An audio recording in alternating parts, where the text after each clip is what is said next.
Hey, welcome to another installment of Catching Up. I'm Sam. I'm Chris.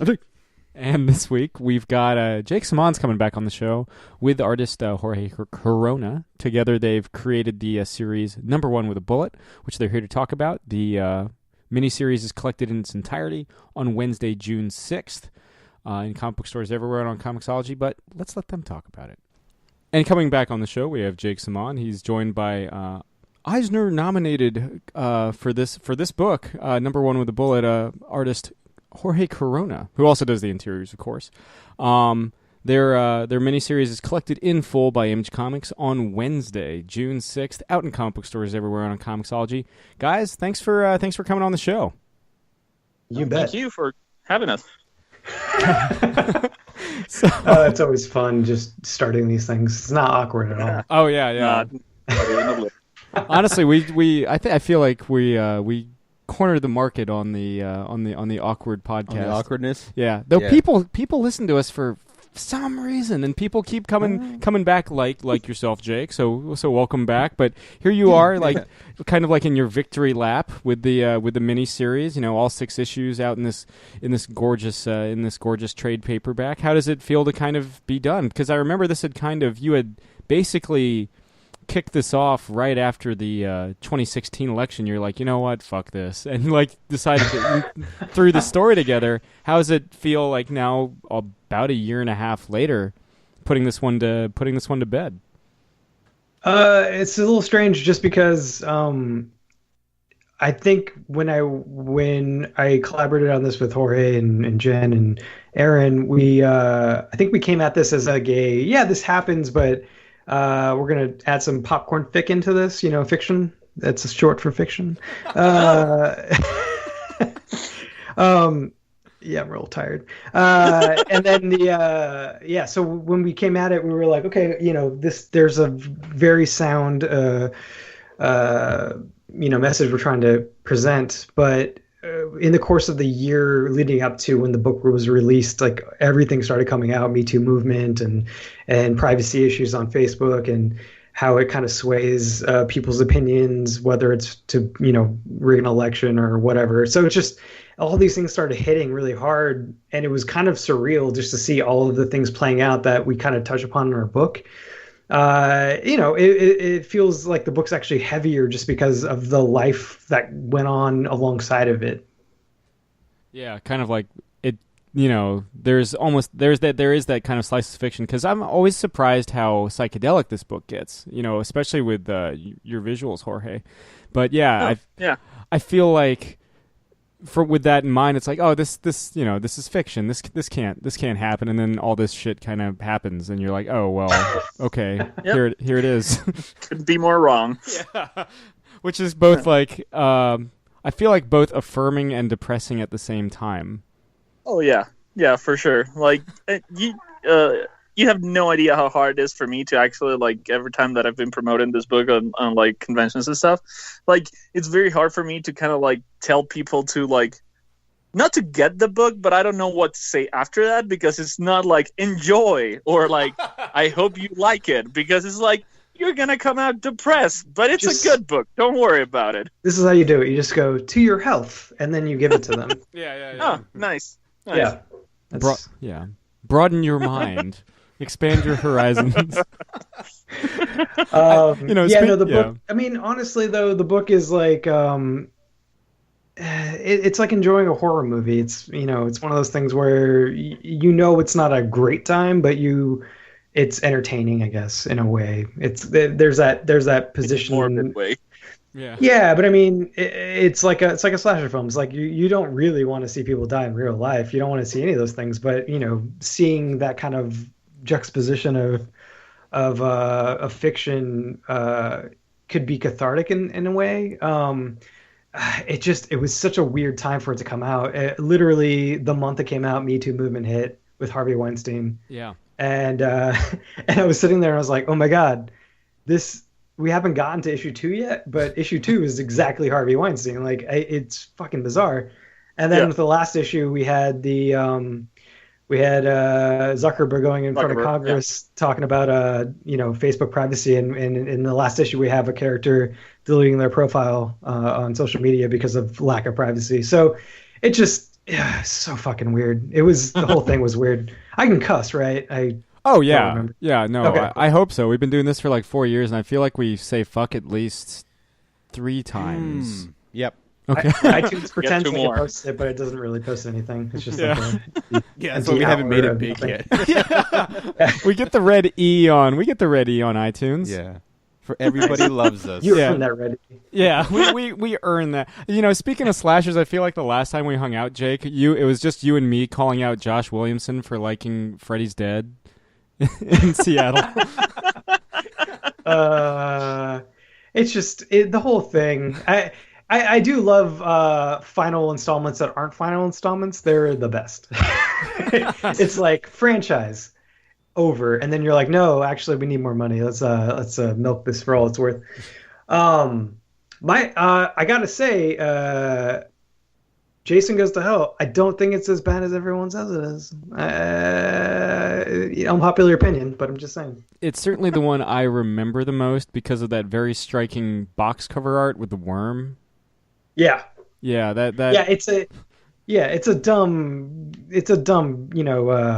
follow through of what they tried to do with the whole like body hopping of the soul. But if I got the Voodoo box set, this is such a tangent. Oh my god, that's I got our the show. The box set, and it came with like Voodoo codes for like digital downloads. Yeah, And voodoo codes. the digital download of it is an unrated cut, and it's got all the gore and all the stuff that they cut out of the theatrical. Oh, it's so great. That's the So one many where kills are that's the fast. one where the guy, like, when the worm leaves his body, he like melts, right? Like, Yeah. that is fucking awesome practical effect. That's the one thing I Yeah, remember. and then from that movie. there's one where he has like it's like a pole, and it goes through the tent, and it just stabs through like never mind. But yeah, okay. Speaking of The more I talk about it, the more I'm like, this is great. And now I sound like a fucking psychopath. well, Read my book, guys. It's real. It's right in that fine line of social political commentary. well, Anyway. but it is like, there is a rawness by design, both in the script and I think, speaking to take it, as I put my interviewer cap back on, there is that kind of rawness in storytelling. You certainly get that with Jorge's visuals. And I have to ask, is the Death Museum that takes place in the book like a real place? Yeah, it's yeah. So It's yeah, it's a weird museum. It's interesting for true crime aficionados and fans of morbidity, I guess. It's a place that kind of celebrates it's got Elizabeth Short stuff. It's got I think it has a couple paintings from Gacy and stuff like that. So it's just it's a real interesting. It's small though. It's very tiny. In the book, it's a lot bigger. But it's a weird, interesting place. They also have they have a museum out here that's the End of Relationships Museum or something. I think it's called like the Broken Hearts Museum or something like that, where it's just people donate like these artifacts of like their relationship with other people that ended or something. It's so weird and strange. I think it's a really cool double header if you really want to take out and impress someone. guys. Yeah, be on the lookout for that museum in number 2 with a bullet. Yeah, It's gonna be our smashing success sequel. I need to go back to Los Angeles right now. But yeah, in terms of like developing the visual look for the book, how was it kind of balancing both the horror elements, the social commentary, and the psychedelia as things really start to go off the fucking rails over the course of the story? Well, I think the main thing was that sadly, like, the social commentary became a horror story on itself. So it wasn't too far fetched to just go from that into like, oh, this is very creepy, and then in terms of the visual, it was just like I tried to play with perception as much as I could. So like the crazier the things were getting, basically perception of reality, got altered more and more. So that was mostly the thing. And then that way, we could play with what ends up being like a big part of the whole story, which is like the mental stability of Nash, and kind of like how she's seeing her world crumble around her, and basically translating that into visually the world around her and the layouts of the pages or whatever I could get my hands on, like visually, as a design element or as a storytelling element, just to crumble around the reader as they go through the story with the main character. Yeah, the panels also were very like, they were very uniform and neat and proper. And then as it kind of gets more into that questioning of reality or an emotional stake that is heightened in some kind of way, Jorge really played with the messiness of like how the panels are laid out, and he would sometimes even break panel borders. And then you have Jen's like crazy emotional color palette that kind of really heightens the effect of, that kind of knocks you a little off balance. I mean, honestly, the combination of everybody kind of joining together on the artistic visual side was pretty fantastic. And congrats again, Jorge, for the Eisner nomination. Oh, thank you very much. No problem at all. It's all due to Jake. It's in my contract to say that every time that someone actually acknowledges the nomination, I have to say that. Yes, it's true. That's like half. That's half Only your two acceptance nominations: speech. Goners and this. Yeah. Yep. Well, how had your collaborative process changed since like Goners? Oh, quite a lot, actually. He's gotten bigger, so he can't take my comments anymore. He's like, I don't like that comment, and then he just I fight his notes. Like before, it was like, yeah, whatever you say, boss, and now it's like, I don't know, man. How many Eisners do you have? And that's kind of like how every conversation has. Yeah, he basically throws it in my face, like, oh, how many did you get nominated? Yeah, that's true. Just sends you a picture. I go and cry a little bit, and he doesn't know, but I do. I do know. I do it on purpose. Yeah. Yes. He's also got hidden cameras set up. That's how the story kind of. It's not messed up. It's No. not relatable to the story in the book at all. No. It's just explicitly to see Jake cry. Yeah, but Jake has the box set of the Jason movies with the voodoo codes. It's true. So Yeah, he caresses that warm. that's how I get along with myself. Dude, that's literally how I decide what movies I buy. Oh, like, Sam and I text each other back and forth, like, should we? Because like we're huge voodoo nerds. Like, if that's a thing. Yeah. There are support groups on Twitter and Facebook. I've seen that. Yeah.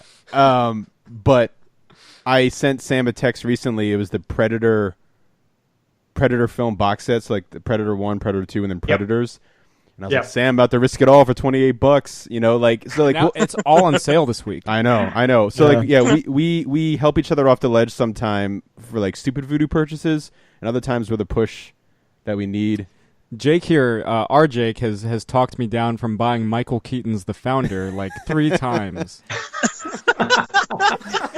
So I downloaded this app called oh man, this is such a tangent. It's called Just Watch, and I have that app too. Oh, you do? Yeah. So if you type it in, you could just find if it's like playing on any of the streaming services. Shit, because I need that. The Founder absolutely is playing on something. I gotta tell you, it was on Netflix, I think. Here's the thing. I don't actually like The Founder, but whenever I see it's like a deal of the week, I'm like, oh, Sam's the worst because he's like, I fucking hate The Founder, but it's like $5.99. I'm like, why would you buy it? That's $5 you can spend on anything else. I have to complete my Michael Keaton filmography. Oh, okay. Yeah, it goes right next to Clean and Sober. Oh, well, yeah. And Mr. Mom. Yeah. That's funny. So, was there you guys have the kind of the hard hitting back columns with every issue. Again, this is me putting my interviewer cap. I feel like we have to get like our voodoo confessions out, and then I can like ask a legitimate. This is exciting because this is the first person. I think Jake's the first person to ever mention voodoo that wasn't us. Yeah, I have.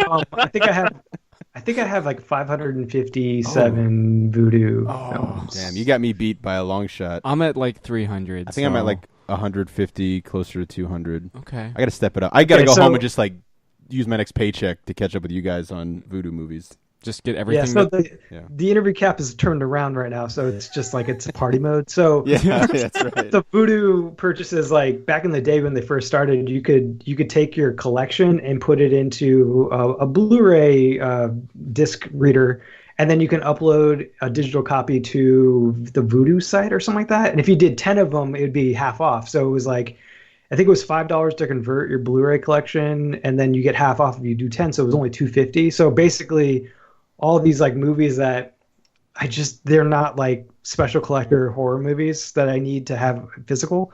I ended up just converting and then selling those discs off. So basically, like I felt like I got kind of a 1-for-1. And then with Voodoo now you get those special features.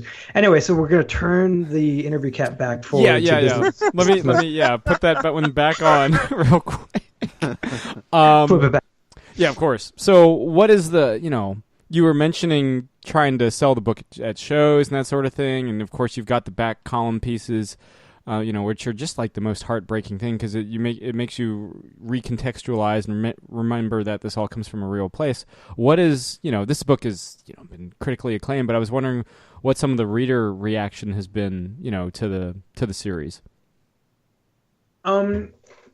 I mean, Jorge, you want to take this first? No, I think the best story is the Emerald City story about the lady and her daughter. I think that's one of the best stories. So if you want to take that one on, sure. So yeah, one of the things that so far the critical acclaim has been very positive. Like I think legitimately, I have not read anything super down about the book in any kind of way. So we've been very blessed in that respect, I guess, if you want to use the hashtag blessed. But my favorite thing that I personally, with Jorge and Jen as well, at Emerald City when we were doing the signing, you were there too, actually, behind us. Yeah, like a little creep.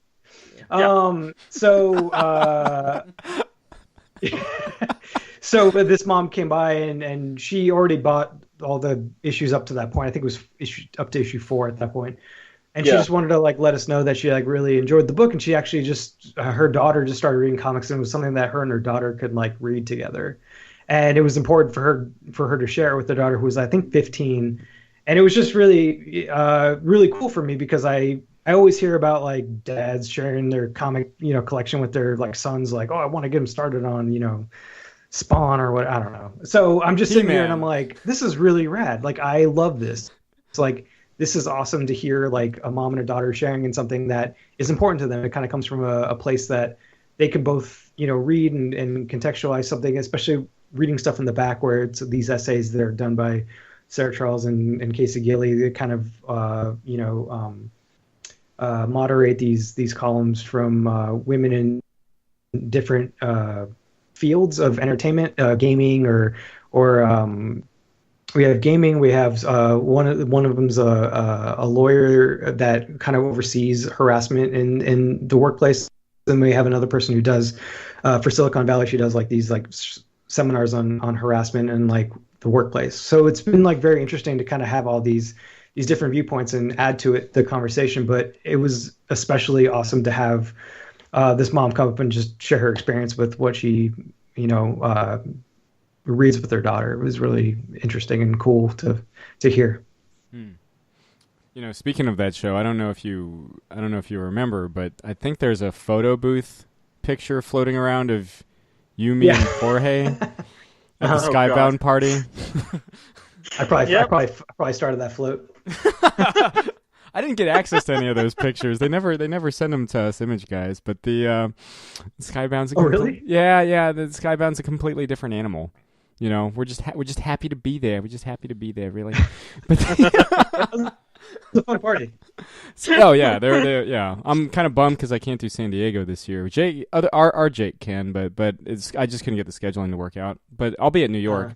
But yeah, with the so in terms of getting, because it was originally announced as an ongoing series, and then you guys brought it down to 6 issues. Was that ending always there, and how is it kind of condensing the story or capping the story at 6 as opposed to letting it breathe a little more?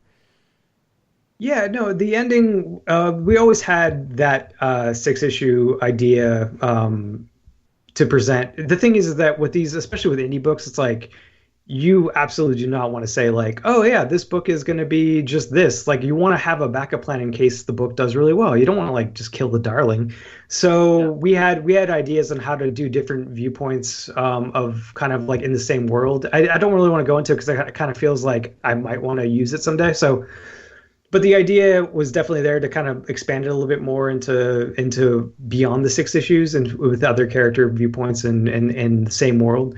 Um, but yeah, the initial six issues was definitely Nash's journey and follow through of like her character arc starting from like a social media kind of like darling in a way that had a huge following, and then kind of that downward spiral of like how things can get out of hand so easily online, and then also the invitation of people who take stardom and fandom a little too far, especially when you're so accessible in this digital space.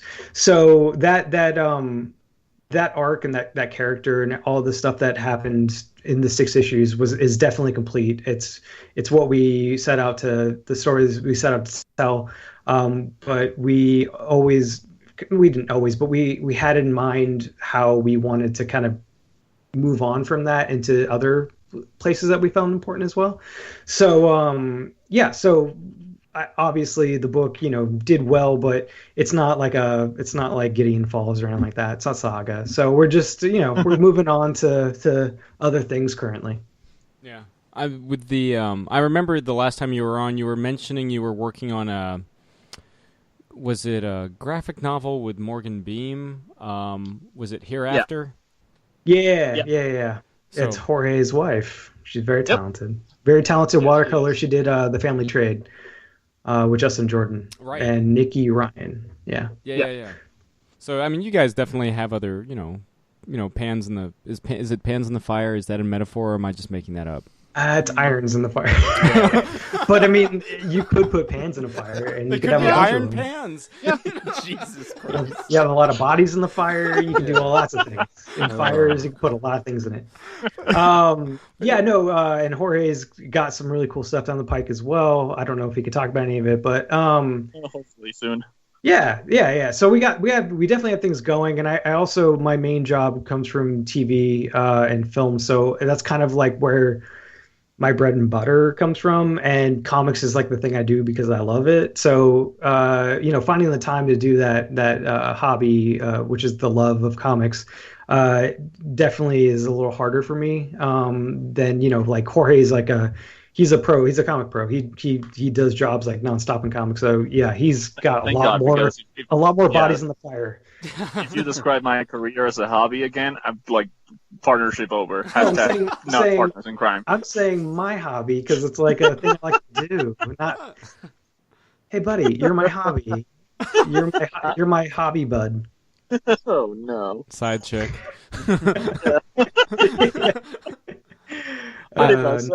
what you meant. I do have to say, Jorge, that one of the things that I feel like this is the way, especially as the series progresses, a lot of that paneling is very claustrophobic by design. Like it's like as Nash kind of feels like cornered as like there's all that online backlash and slut shaming and everything, which I think is like something that a lot of, from what I've read in the press, isn't something that gets picked up on. And I just wanted to get my nose brown a little and tip the hat and say, well done. That was thank you. Yeah, thank you very much. Yeah, I appreciate it. No problem at all. Please continue to do that as often as you can. Of course. How did you guys kind of come up with the kind of the punk rock color scheme for this? No, that was old Jen Hickman. We at the beginning, since like from the get-go ones, well, actually, yeah. Since Jake and I started talking about the book, we both wanted to make the book look unique and distinct enough from most of the books that were out there at that point, especially because the story was like this horror kind of like very close to reality kind of situation. We wanted to make sure that the visually it didn't feel like any other book. And I think once I started having like some inked pages, and we had the 5 pages, the 5 sample pages of the when we wanted to pitch the story around, and we brought Jen into the project. Then we had a conversation about basically just that. Like, let's try to aim for distinctive. Let's try to aim for a color palette that it wasn't necessarily like the crap. I'm blanking on the name on the localized. word now. Yeah, the local color. Basically a palette that wasn't responding to local colors, but it was more of an emotional palette. And then as soon as Jen and I had that conversation, and she started bringing pages, testing out color palettes and testing out different approaches to colors. Like it was all her, and like she's excellent when it comes to coloring, and she's an excellent artist too. And we were very lucky to have her in this project, because I think one of the if not the most distinctive aspect of this book is the colors, and she knocked it out of the park. Yeah, I just finalized pages a couple days ago for the trade, and I was going through like to approve all the pages for the printers, and man, it's just such a good looking book. Like the colors and just like how everything's brought together with like Steve Wan's doing like the letters and designs, and just and Jorge's work, obviously, I guess, whatever. But the story was okay. Putting it all together, it looks really great in a collection. So I just can't wait to get those comps in the mail. I'm so excited. Yeah. I have to ask, how many times, I don't know, or just in passing, online, in reviews, have people made the very obvious, very shitty Fallout Boy joke to you? Oh God, this is my favorite thing and my curse. Yeah, it's so So annoying. when the last issue, because I knew how much this pissed off Jake. So for the last issue, I posted. Like, does no one know what this is? Anyway, you go ahead. You tell your story. You tell your stupid story. Go ahead. No, it was the best, because like it was like the last issue came out, and then I went on Twitter and I posted like in honor of the song that started it all, and then I uploaded the video of the Fall Out Boys, and then obviously linked Jake, and Jake went on a moody campaign about hating us all. But the downside of that was that for 2 or 3 weeks, that song was in my head, and it wasn't leaving. Like, it was just repeating itself over and over and over and over in my head, like to the point that Morgan was about to kill me, because like she was like, I swear to God, if you say it one more time, and I was like, let's not go down swinging, and it's like, damn it, and then just like from that it just kept going. So yeah, it is basically at the core of this book. I'm very happy that you basically had just your comeuppance. It's just a comeuppance. Is what we call that. Overall, it makes me very sad that literally this one band can corner the market on this cool Casey Kasem billboard, idea that has been around for half a century. But that's fine. It's all good. It's all good. Yeah, I don't think we'll ever see Fall Out Boy team up with Waxwork Records, unfortunately. Or fortunately, depending on your point of view. Yeah, I'm actually doing a comic with them or doing a story in their anthology, their upcoming anthology. I'm very excited. Right on. Do you have any of their records? Oh, yeah. Do you have all, I guess, all of their records? I have almost all of them.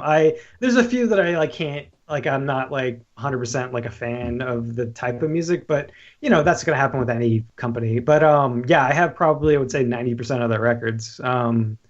I just, everything they do is beautiful and packaged well, and they're obviously run by fans of horror, and they're also fans of comics because they're doing their comic label now, and it's been really well received. So hopefully more of that in the future. But I'm doing an anthology short story. It's a seasonal anthology short story for Christmas in issue 4 of House of Waxwork with Morgan Beam. So keeping the partnership going, right on. Yeah, that'll be in December or maybe November. So it'll be fun. So we've touched on favorite slashers, though. I guess Jorge, I mean, you weren't on the first time. Who is your favorite slasher? Oh God. Honestly, it's gonna suck, but that was my childhood. But it's probably what's the name from Scream? Ghostface. It's good. Ghostface. Yeah, Ghostface. I was really hoping it was Leprechaun. Oh God, no. He's in the hood. He's up to no good. Yeah, I know. Or I know. in I know. space. Though Jason rules space better than Leprechaun. It's true. That's true. That if is you true. if you could freeze someone's face and then just smash it into a cabinet, that's pretty fantastic. Best kill in the entire series, not just the movie, entire series. At least that's my opinion. I still like Sleeping Bag Against a Tree, but that's just me. Still in that movie, though. Yeah, it is. It's still in the same movie. It's true. Although that is a throwback to a kill in like part 4, part 3. Yes, it is. But it's done better in Jason X. Yeah, because this time it's 2 victims. Yeah, and it encapsulates the entirety of horror slasher films in general. Which like, let's do sex, let's have underage sex and smoke pot or whatever, and he's just like having none of it. He's like, I came here to do only 2 things, which is find a sleeping bag and put you in it, and yeah. But yeah, I guess the real because once again, I'm just like. Yeah, I shouldn't do this. we we encourage it's on us too. But what is it about more abstractly? And again, putting this is my Peter Jennings voice. I don't even remember if this is what Peter Jennings sounds like. But what is it about the horror genre that both of you guys find appealing? Oh, man. Yeah, you wanna go first, or you want me to go first? Oh, you can go. Yeah. All right. Oh man, I think it's just like the there's 2 things. There's the primal like fear, like the primal like necessity to have something that you fear basically, or to be cautioned about. Like I think like no matter if it's like Jason X or in space or whatever the hell it is, but there's something always there that is gonna scare you, and there's like that survivalist kind of like mentality that you have, that you don't know exactly what's gonna happen or what's beyond all of this, or like on in the shadows, what's lurking in the shadows. And there's also like that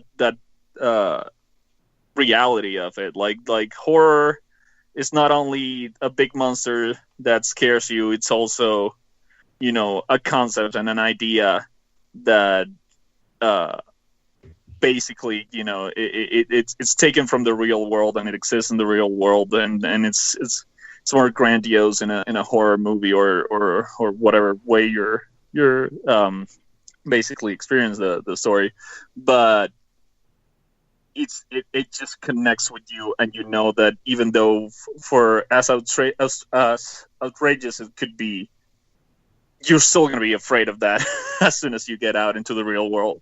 So I don't know, there's something primal about all that I love in horror, and it could be subtle, it could be sublime, and it could be very in your face, I guess. Yeah, it's kind of like, for me, it's kind of like how it's one of the only genres that I don't think everyone can agree on, and when they do, it's usually a masterpiece. So it's one of those things. It's kind of like comedy. It's like those two genres are the ones that I think people always are going to be divisive on, but then the ones that I think everyone kind of gets behind are the ones that turn into classics.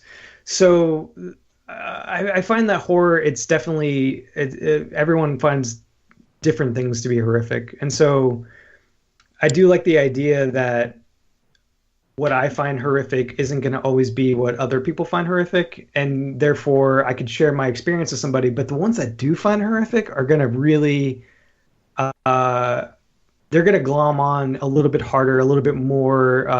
They're going to connect with it a little bit more, and I think that's ultimately what I think makes great art, is having that divisive nature already built into your product, to the point where you're making something that is 100% something that you are. It's driven by your kind of emotional experience, but at the same time, can connect very strongly with a few. And I think that's what kind of drives me always to kind of want to do horror, or at least kind of dabble in it in a way, because I like that. I like that like Jorge said, that primal connection that you have with the reader or with somebody who is experiencing what you find to be horrific or fearful. And also just from a kid, being a kid, like experiencing it when it came out on television at the age of 7 or whatever, I remember that fear. And I remember 100% not being able to sleep properly for like a week or two after watching it, but always like pretending like I'm stronger than it. And I would always like, in the real world, I'd just be like, yeah, whatever, it was cool, no big thing. But at night I would be like, I think I see a red balloon in the corner and shit like that. So like, it's just one of those things where I constantly, once I got over it, I constantly was chasing this kind of weird cathartic adrenaline rush, trying to always find that new thing that kind of makes me get in that kind of kid space again. Like, I know that sounds so odd, but it's a nostalgic feeling for me now. So when I watch a movie that really scares me, I connect with it on such a different level than some people do, because it kind of brings me back to like being a kid again and being afraid of something. And I think that's why a lot of people who are fans of horror will always seek it out, because they're always trying to look for that connection of their past and of the things that kind of like remind them of a time when they were a little younger and they were a little bit more like in awe of things that, could exist maybe, and now as an adult, you realize that all that shit's, not real, but as a kid you kind of had that imagination and that kind of whimsy about you. So I don't know, for me horror is a different level than any other genre, and that's why I'll always be a fan of it and try to always work in it in some kind of capacity.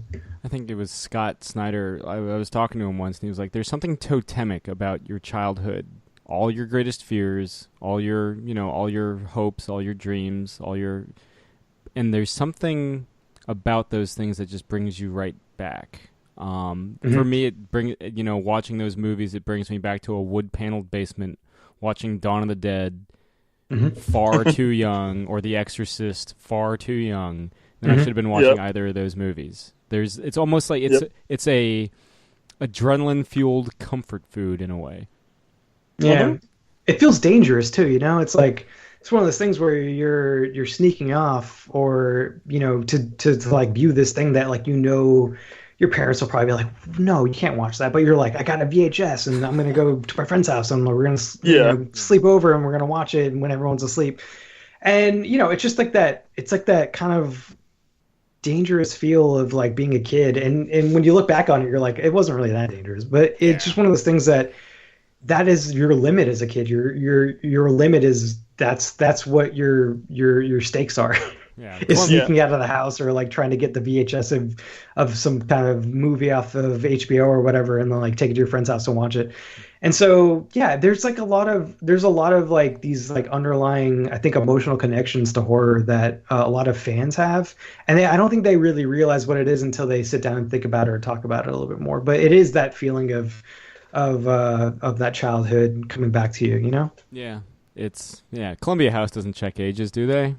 I don't remember them doing it. So as you guys, well, Jake, as you recall, but something we ask everybody that comes on our fine, insane program, what are you guys currently geeking out over? Oh boy. Oh, crap. Yeah, I forgot about this. Nobody remembers. There are dudes that have been on this show like 4 times, and I'll ask it, and they'll be like, "Oh, that's right, you asked that." And it's like, oh shit, I know exactly what it is. All right, I can go if Jorge needs time. Oh, yeah, you can go. All right, get ready for either you guys to hate me or love me. But today is the 10-year anniversary of Speed Racer. People, I love that movie. People on Twitter were like, just spreading their love for it. And so I was reading an article from the Observer, and it was basically talking about how this film was like so maligned to the point where it was up for a bunch of Razzies, and like it was in the top 10 of like the worst reviewed films of the year. And I remember I used to be a projectionist, so I remember sitting at like 12:30 at night, and I played it for me and my friend. And so me and my friend were just watching it, and we were alone in the theater because I'm a projectionist. you basically have to test every print. So technically, I was doing my job. But yeah, so we watched it, and we knew that the reviews were not positive, but we watched it anyway because the Wachowskis were like amazing at the time. So we watched it, and we walked out, and we were both dead silent. And then we like looked at each other, and I was like, "So what did you think?" And he's like, "What would you think?" And I was like, "I kind of fucking loved it." And he was like, "I did too. Like, I have no idea why people hate this movie so much." And it's just nice to see people, all my friends all agreed that the movie was good, but like it's nice to see like internet at large kind of coming out and being like, "Oh no, this was like a really good movie," and everyone was stupid for hating it. So that's my geeking out rant. Yeah, but that movie is still like, I think it's still to this day is the movie that I've seen more times in a theater, like, than any other movie. Like, I watched it. Oh yeah, no, yeah. For some reason, that movie visually was so freaking like perfect that I was like, I needed to see it like 100 times because it, I don't know, like you had. Like the what was it, the Ang Lee's Hulk and stuff like that trying to be like a comic on screen and kind of like, but like for me, Speed Racer was like, okay, this is like an accurate translation of what a comic or a cartoon would look on screen, like the way they did transitions, the way they did, all the editing and all the basically the visual aspects of that movie. And I was like, yeah, no, that movie, and Jake obviously knows this, but for Goners, on our last issue of Goners, when we have like that very last moment of Josiah attacking the monster, and there's like there's like the recap of like a bunch of different moments from his life and previous issues. And as soon as I read that on the script, I told Jake, it's like, dude, this is from Speed Racer, right? Like that's the vibe that I'm getting. Can we do it like Speed Racer?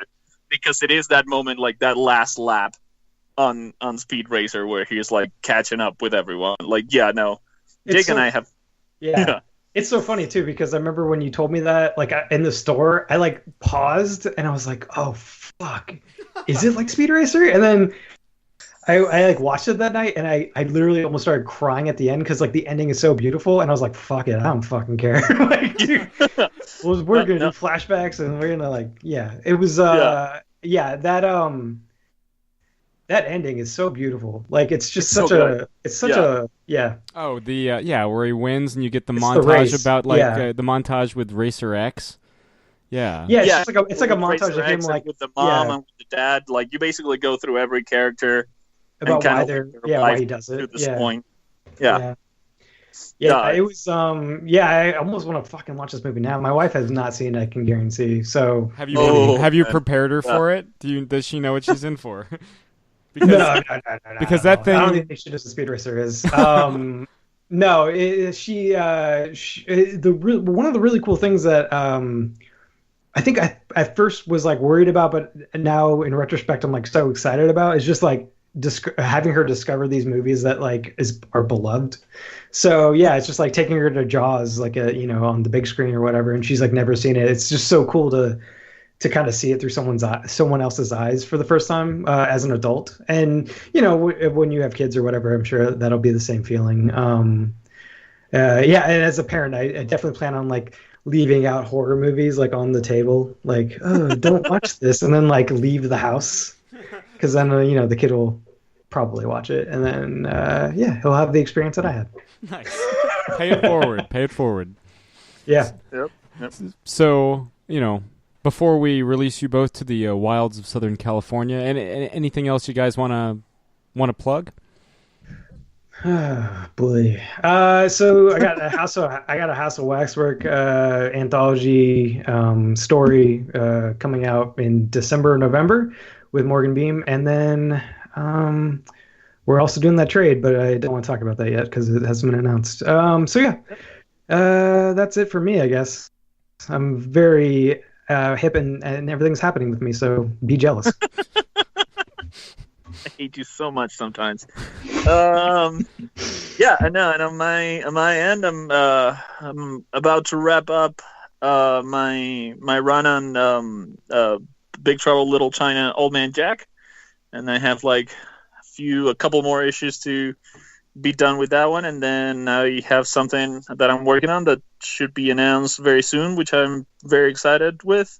And yeah, I just started getting like color tests for the pages that I've inked, and they're looking fantastic, and I think it's going to be a gorgeous book.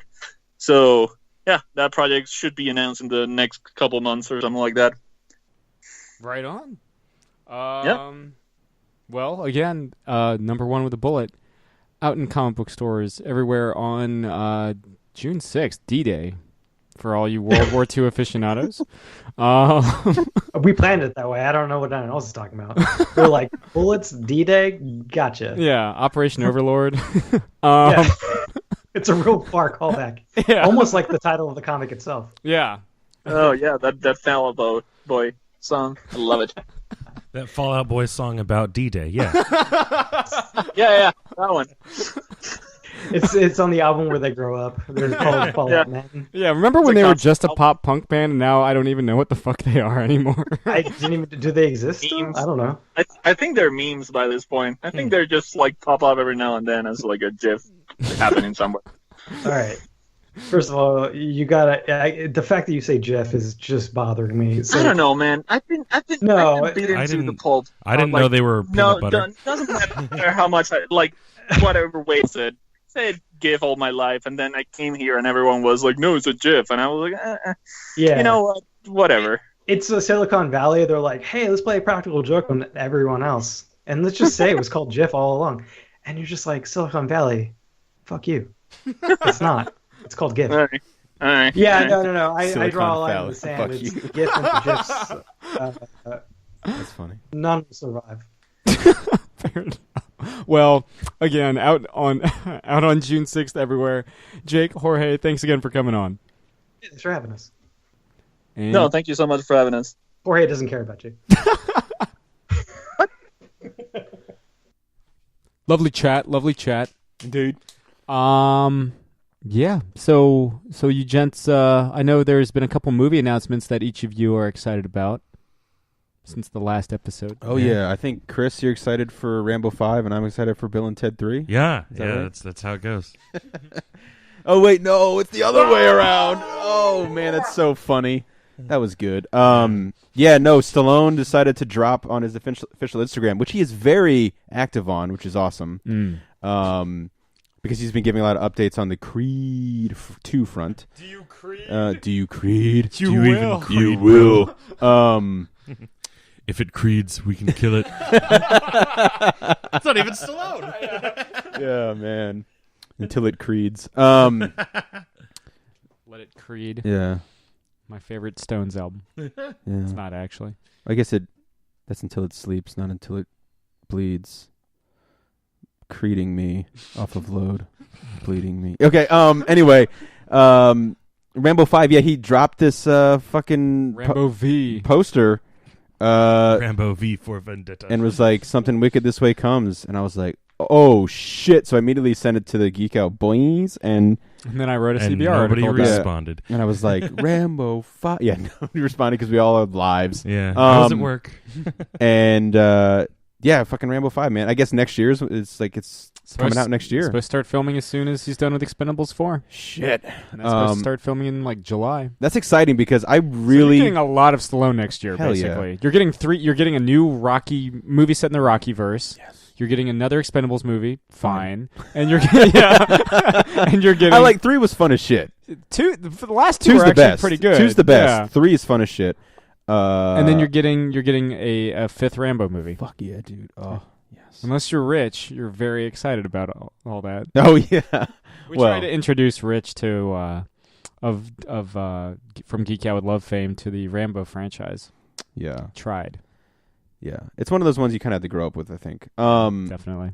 Especially, well, again, I'm excited for 5 for many reasons. One, because I actually really liked Rambo. how. Well, of course, yeah, but like 4, yeah, for First Blood, yeah, Part 5, yeah.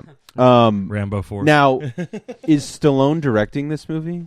He's supposed to. Yes. He's writing it with Expendables producer Avi Lerner, and they're supposed to be him in the director's seat again. Hell yeah. Because I really liked what he did with Rambo 4. Yeah, I don't think he would let Rambo's kind of become his surrogate baby, like his adopted baby. Mhm. Like Rocky was something he created. Mm-hmm. Rambo is something he fell into, but is so staunchly connected with. I don't think he would ever let somebody else direct him now. Yeah, I'm very excited to see what they do with the new Rambo movie. Granted, Because for the last 2 movies, he's let somebody else direct him as Rocky Balboa. yeah. Well, but again, that's something he, again, like he created that. He's so comfortable with that character, knows it so well. Well, like you said, where this one is something that he's kind of become guardian of. Yeah, the guardian. More so of than the like Rambo. David Morrell. David Morrell Yeah. is like, that's not my character anymore. Well, I think I remember hearing him saying the closest they've come to the character that he created was Rambo 4, in terms of seeing it on the screen and whatnot. But yeah, I'm You ain't changing nothing.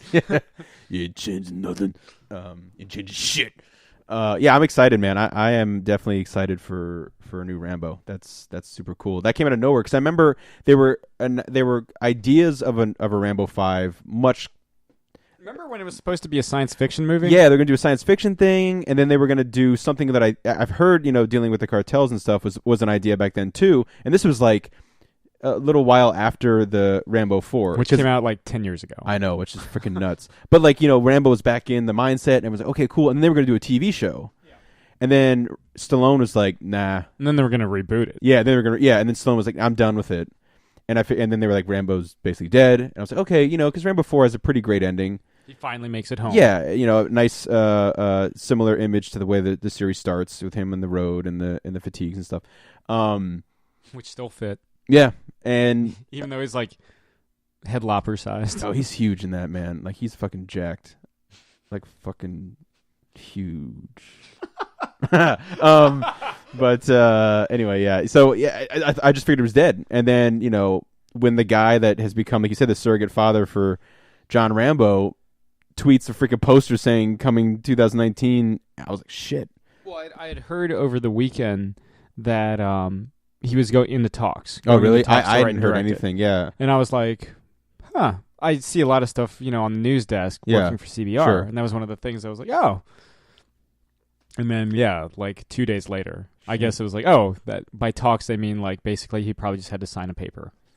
Like it was probably all already worked out. He's like, it's mine. I did it. He's mine. Let's fuck shit up. And he fucking racks a fucking M60 and they're like, why do you have that in this signing room right now? Why is your shirt off? Why are you oiled up? Yeah, and I like that his Instagram photo is him from Rambo 3. The fact that I knew the physique well enough that I know it's Rambo 3. The hairstyle too. Well, that's right, big hair. Big hair, almost like permed out, teased out. Oh, his hair is like... It's like Cher.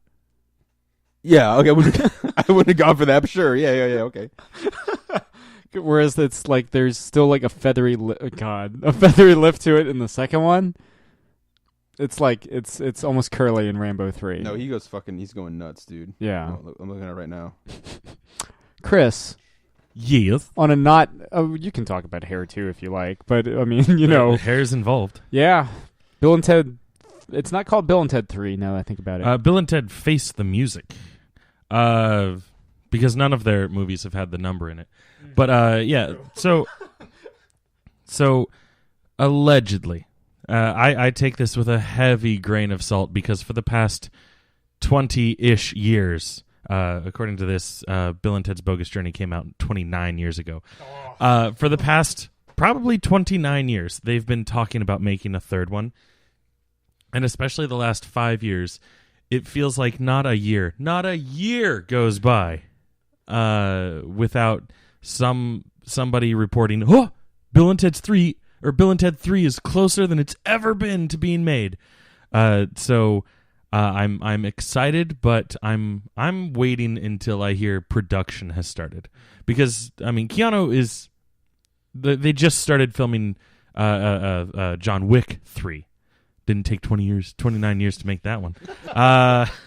Imagine if it did. Oh, you know what? I'd still be there for it. Oh yeah, it'd probably still be the best Punisher movie they've ever made. Yeah, if we're all still alive in 29 years. Yeah, well, we might not even be alive next year for Rambo 5. You shut the fuck up, because that's all that matters. But yeah. So apparently, it the movie is being shopped around, which I believe means the script is being shopped around. Which the script supposedly has been finished for quite some time, and no one has bitten hard enough to actually make the production. But I'm trying to stay positive. I'm looking, I'm knocking on wood, knocking on heaven's door, and hopefully they can get Eddie Van Halen in on this one. Yeah, deep cut. It's a line from the first movie. They wanted to get Eddie Van Halen in the band so that they could have a triumphant video, and whatever. Ken will get it, and that's all I need. But yeah, so yeah. I love that anytime I mention Ken, you gotta throw that in. Yeah. I mean, it's a good one. It's like his calling card. But yeah, so hopefully it does happen, because I like Bill and Ted. I like both Bill and Ted movies, and Alex Winter needs the work. I mean, granted, not like he has nothing. He directs a lot of TV, so produces too. Yeah, but he hasn't acted like on screen. At least not in like a big role, pretty much since Bill and Ted 2. It's been a long time. He was in Freaked, which I'm like one of 10 people that has seen that movie. It's got the lesser Quaid in it. There's a lot of lesser Quaids. Yeah, it has a lesser Quaid in it. I think it has Randy.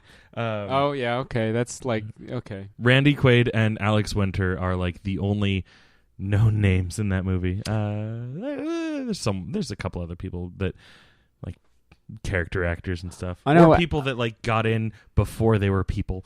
I know Alex produced a Frank Zappa documentary.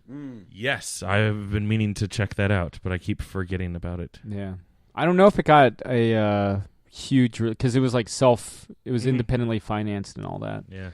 So I don't know. Probably on his Bill and Ted money. Yeah, man. Gotta get them those royalty checks, those residuals. Yeah. And you guys getting anything else lately? I know both of you boys been working a lot. Yeah, my day job gets me a lot of hours, and you know what's nice? I like the job enough that I don't mind that I'm like working ridiculous amounts of hours or have like a insane schedule sometimes. Insane in the membrane. Yep. Yeah, so it's fun. I like it. It's good stuff. For as long as I've been growing facial hair, I've been curious as to what I would look like with just a mustache. And I've been putting it off because I was very, very hesitant to do just the mustache, because there's a fine line between like cop and like creeper when you do just porn stash. Yeah. But this past weekend I finally was like, you know what? Fuck it. I'm not trying to impress anyone for a week. It only takes a week for my hair to grow back. And I did it. I shaved it up, and I instantly regretted it. I do not like it. But I also hate how I look with a clean-shaven face, so I'm leaving the mustache. Your life is a living hell. Yeah. For the next, 3 days, my life is going to be a living hell. Shit. Living hell. Whoa. But I mean, I've been getting a fair amount of compliments, or at least condolences, saying, I mean, it's not that bad, but it's definitely not the look for you. And I was like, I agree. Although I do think it's bad. No, it's fine. After I've had it for 4 whole days now, it's kind of grown on me as oh, okay, it's not awful. But it is, I definitely agree, it is not the look for me. So here's to once again having a full beard. Hopefully by this coming weekend, at least it'll be a decent coverage. We'll probably trade places, because by the time you get yours back, I'll probably shave mine. To just a mustache? I never want to do just the mustache. I don't know. It's life-changing. Yeah, but lives can change terribly, too.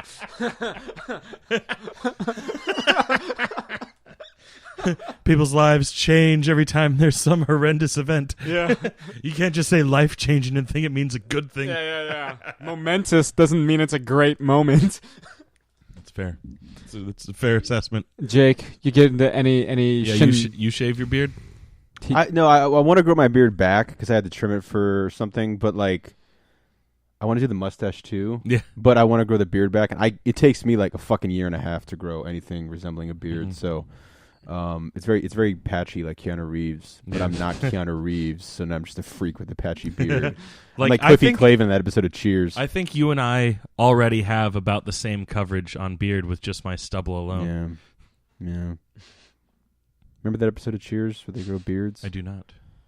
But Cliffy Clavin comes in with this like horrible beard, and like Jesus Christ, and then like he comes the next day and it's like perfect. And if I remember correctly, it's because he glued a beard onto his face and he can't get it off. I could be making that up. Then I'm a genius. Hey, I wrote an episode of Cheers. No. Cheers. I remember that. Yeah, Cheers fandom who listen to us religiously. They should because Cheers rules. I'm gonna look that up right now. When's your Cheers podcast coming? Oh man, that's a long one. Where you watch all of Cheers and all of Frasier. Oh, 22 seasons, baby. And isn't there another TV that's related to Cheers? There was TV show. There was a spinoff before Frasier about the Tortellis that lasted, I think, a handful of episodes. Yeah. I've never seen any of them. After Cheers, just like during, after I think MASH? during Cheers. I get where you're going. Thank you. Yeah. During Cheers, though. I think. Cheers beard episode. Yeah, it's gonna be a live Google. Always. Yeah, Sam, what'd you do? What did I do? Yeah. That's a question. That's a stall. Yes. Did you find it? Yes, I did. Let's see here. Did it exist? Well, the episode exists. I just don't remember if I got it right here. Let's see. Let's see. We're going here. Right now, Jake is scrolling okay. through the article. Let's see. He's reading. Yeah. The guys let their facial hair grow, and the results seem to be coming in fine for all of them except Clift, whose beard is very thin and pathetic looking. The next day, the guys have the beard contest. Let's see. You guys can literally talk about anything else. I'm just trying to figure out. Yeah, Sam, what'd you do? Damn, okay. I was hoping that you would like be enthralled by your fucking Cheers revelation. Oh, he is. He's just to himself. Fair enough. I played Arkham Knight for the second time. On your PS4? On my PS4. Oh! I know. I actually used it. Wowee. It's like the first thing that I don't do anymore is like video games. But the thing that you don't do. That I don't do. Yeah. So okay. I was playing Arkham Knight. I have to say, the combat in the Batmobile, not that bad. I like some of the modifications they have with the Predator missions and the combat. Mm-hmm. The racing in the Batmobile, literally the fucking worst thing that Rocksteady has ever created. And now Josh is clapping frantically. I guess I never got that because I remember like it was so the racing. It was so hated going into it, and I had no. Here's the thing: it probably I wouldn't be so hard on it if they weren't like, "Hey, look at this really cool thing." If you're going to position a really cool, quote unquote, cool thing on gamers like multiple times and integral to the story development and everything, make sure it's fucking good. The rest of the game's fine. The rest of the game is it's Arkham. I'm like, hey, this is pretty good. Hey, I already know you're Jason Todd. Hey, let's. But he's not. Although Jason I will Todd. tell you, I will tell you spoilers for just any kind of. The game's been out for 3 years. I know, but that doesn't matter. But like, we live in that world. I appreciate that. I haven't played it. There's a moment in the end. It's very Cap Bucky where like. I'm with you to the end of the you're line. like fighting and beating the shit out of him, whatever, and like you like knock his mask off, and it has like the Red Hood look or whatever, and like I don't remember exactly. I'll have to look it up after this episode of Cheers. He like runs away. By the way, it is a fake beard, and he wins the competition. But he nice. Oh, thank God.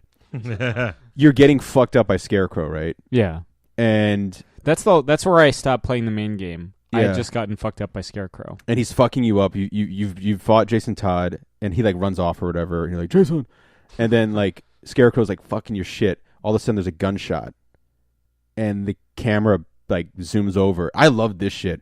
And he like racks the gun back, and it's Red Hood. It's Punisher. Yeah, it's Punisher. Go get him, Red. It's kind of like that. It's like he shoots. I think he shoots the lock off so you can get out, and it zooms out, and it's Red Hood. Like he's in the outfit that you just saw him in, but he spray painted the bat on his chest because like he remembers who he is, and it's like I love that moment was fucking cool. Like I like little moments like that.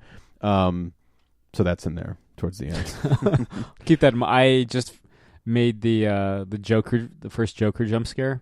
There's a lot of there's Man Bat ones too. When you're like looking for Man Bat, like you'll be like grappling, and then you grapple something, he just goes blah, and he like pops up, and you're like, get the fuck out of here, Man Bat. Nobody get out of here. Get out of here, Man Bat. You scared me in '94 or whenever you first appeared in that episode, but like, damn.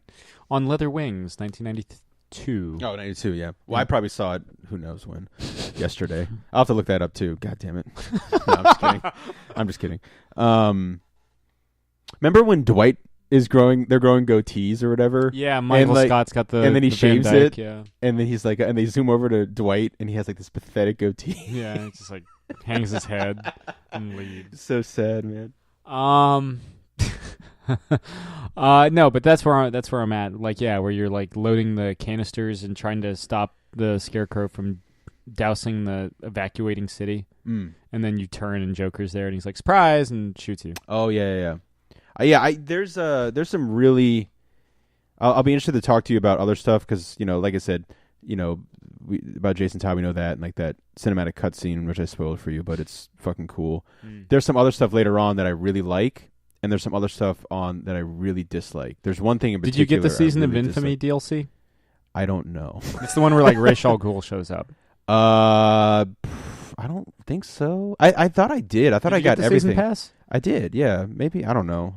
I don't know. I beat the main game. I beat it to 99% or whatever. But then you had to get all the riddles, and I'm like, I hate. Does that mean you did all the races? I did everything. Yeah.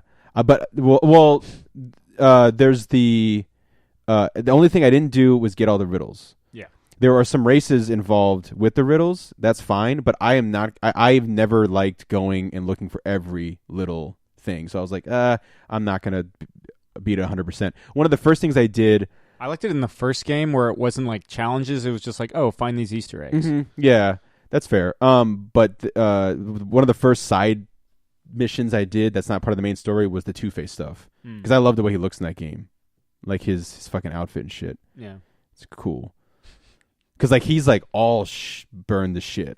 Yeah, like his whole body, like or the left, not his whole body. He'd be One Face. But it's his whole call me One Face. But his like whole arm and shit is fucked up, and he's like he's like wearing basically a short sleeve tux or short sleeve blazer or whatever because he's all ripped like up. A vest. Yeah, he's all ripped up. Yeah, he's all fucked up.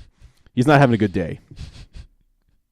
I mean, Harvey's not having a good day. Two-Face is loving it. Yeah, just laughing hysterically or firing a Tommy gun. It's not a Tommy gun. Big bad Harv. Yeah, half a life. Yeah, cool. Well, yeah, that's basically. I only played it for like 2 hours, and I was like, okay. Yeah, there's a lot to be had in that game. It was the first time you come face to face with the Riddler, and he's like, "Do my race," and I did it like barely, and he's like, "Do it again for like a prize," and I was like, "No." Yeah. I'd do it twice. Yeah. Yeah. It's Two-Face.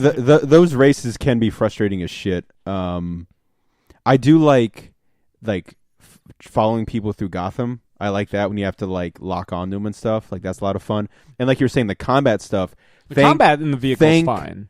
God, you basically become like a hover tank thing. Yeah. Because if you couldn't do that and you had to somehow be like driving around like that nonstop shooting, like locking onto them and shooting at torpedoes, that's easy. But if you couldn't access like I can't remember what button it is on the Xbox One controller.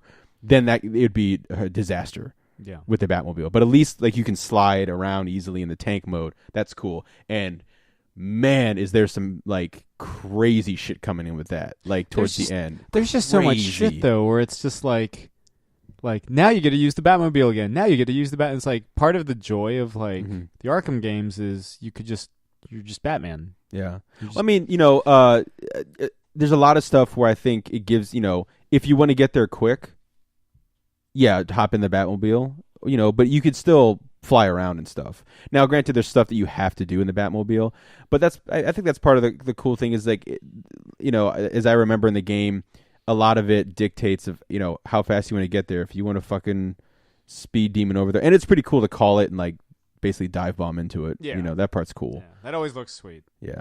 So no, it's cool. It's made me want to, replay it because, I did I did some DLC stuff and some of the race stuff, and then basically I'm a sucker for all the different costumes and stuff. Are you still doing Keaton Batman 89? No, I switched to regular because it looks better in the cutscenes. It does, yeah. Yeah. What is regular? Is it just the one the original for you get the like game? you get like an armored version.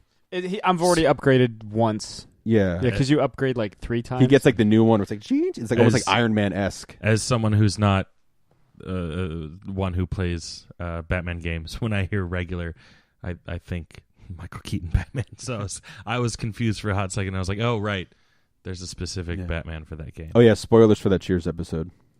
Fuck. Sorry guys. Fuck. Well, on that note. Yeah, sorry, I fucked up. On that note, God damn it. Let me thank Jake Semahn and not Jake Bozick. No, fuck that guy. And Jorge Corona for coming on the show and talking number 1 with a bullet. Again, out in comic book stores and Comixology on Wednesday, June 6th. This has been another installment of Catching Up. I'm Sam. I'm Chris. I'm Jake. Thank you very much. Good night, Eric Bana. Age of First Blood. This has been another Geek Out production. If you enjoyed what you heard, hey, we've got a special episode every Friday. Of course, there's the usual Catching Up show every Wednesday. And you get book club episodes just about every Tuesday these days. Thanks for listening.